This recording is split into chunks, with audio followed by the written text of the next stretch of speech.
Hi everybody, I am Samantha Huynh and I'm going to be doing my midterm presentation for SOCU 436. This presentation is forecasting the future of a global issue. Let's go ahead and get started. So what does the word home mean to you? The word home can have many meanings, such as a safe place for you to live, a commodity, an opportunity, an investment, and a comfort zone. Talking about homes, this brings us to the real estate market and potentially housing crisis.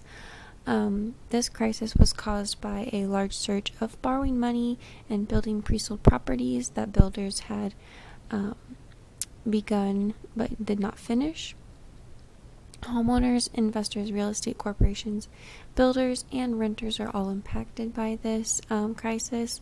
Core countries like the United Kingdom and America and semi-periphery countries like China and South Korea are also impacted. Investors began buying homes after the 2008 economic recession due to the stock market crashing because it wasn't just as promising to put their investments towards. And then ultimately, COVID-19 also put more pressure on the housing market as people wanted larger homes with more space during quarantines, and also because they wanted to work from home.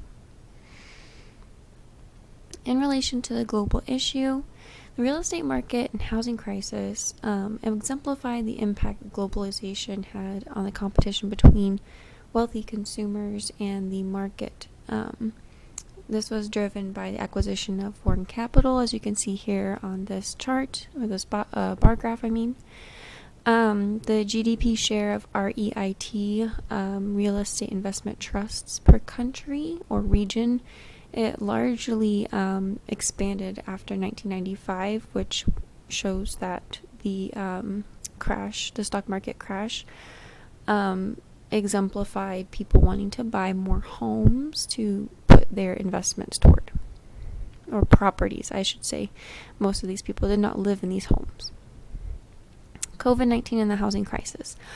So COVID-19 had begun a very substantial amount of households that totaled about 11 million and compromised both the renters and homeowners due to the potential loss of their residences because they could not afford their mortgage payment. This stemmed from other challenges such as pre-existing financial difficulties. Maybe they were tight on budget and they bought the home hoping that, because the housing market was a lot better in 2019 as compared to today. And then they also might have experienced job loss or a family member death due to COVID-19. The number of homeowners behind on their mortgage had doubled between 2019 and 2020, as you can see on this year-end mortgage delinquency comparison chart. A lot of people were very far behind, especially with the 90-day delinquencies. The skeptic theoretical perspective.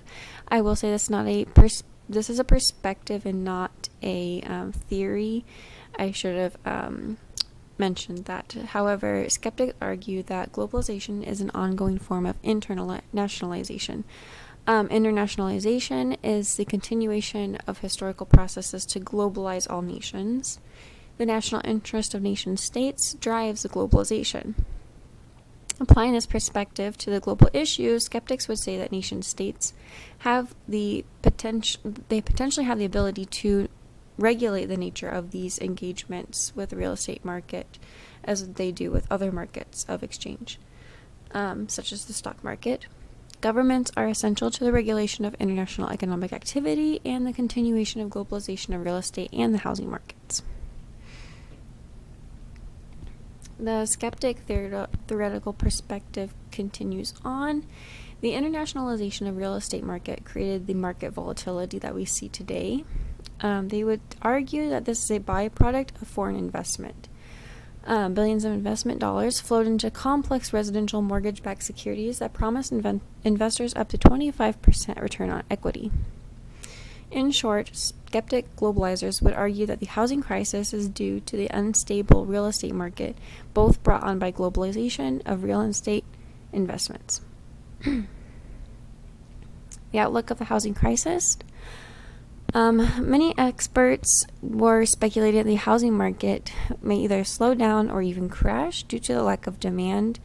There was more demand during COVID or right after COVID, but now it seems a lot more people have purchased homes and are not living in them. They're just using them as investments or collateral. Although the United States is not facing a housing bubble, there are many other factors that suggest that it might be lurking around. Disposable income is one of them. A lot of people are not able to use a majority of their income for other things besides a mortgage payment. Fluctuations in the cost and availability of credit. A lot of people are having trouble getting approved for mortgage payments due to the high interest rates. And disruptions in supply chain. We all know that COVID caused a lot of companies and businesses to lose infrastructure as well as product.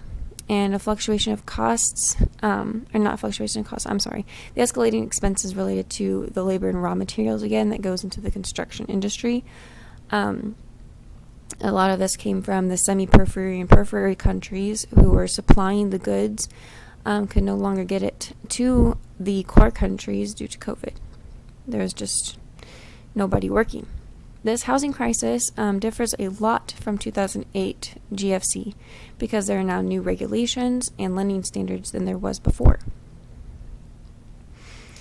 Over the next coming 5 years, in accordance with the skeptic framework, I anticipate that there would be a housing crisis and that